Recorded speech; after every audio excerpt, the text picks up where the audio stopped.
In today's video, I'm going to teach you how to get your Calendly API key. This is an essential step if you're looking to integrate Calendly with other platforms or to automate some of your scheduling tasks. So let's dive right into it and make this process as straightforward and seamless as possible. To get started, the first thing you need to do is head over to your Calendly account and find the Integration and Apps section. This is where all the magic happens when it comes to connecting Calendly with other tools and systems. Once you're there, you'll want to utilize the search function to look up API.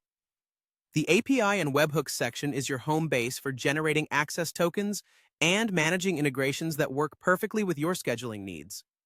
Now, when you're in the API and webhooks area, you'll see an option to generate new token. Clicking this button is the next step.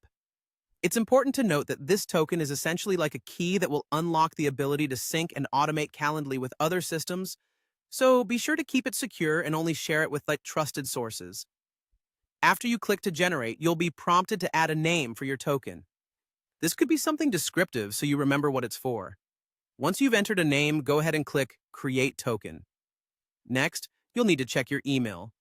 Calendly will have sent you a code ensuring an extra layer of security by verifying your request to generate an API token. So go to your inbox, find that email, and copy the code provided. Once you have it, paste this code back into Calendly.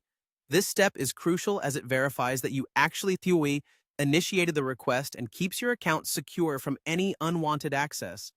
With that verification complete, you now have the ability to copy the token that has been generated.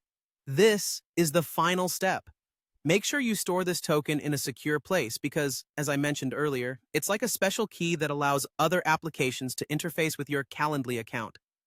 This can unlock powerful automation and integration possibilities, but it's important to manage it carefully to maintain the security and privacy of your scheduling information. And there you have it, a straightforward way to generate your Calendly API key, paving the way for seamless integration and enhanced productivity. With this, you can now explore various options to connect Calendly with other services, automate workflows, and enhance your scheduling capabilities. Thanks for tuning in today, and I hope you found this guide helpful. Be sure to subscribe for more tech tips and insights, and feel free to leave any questions you might have in the comments below. Happy scheduling!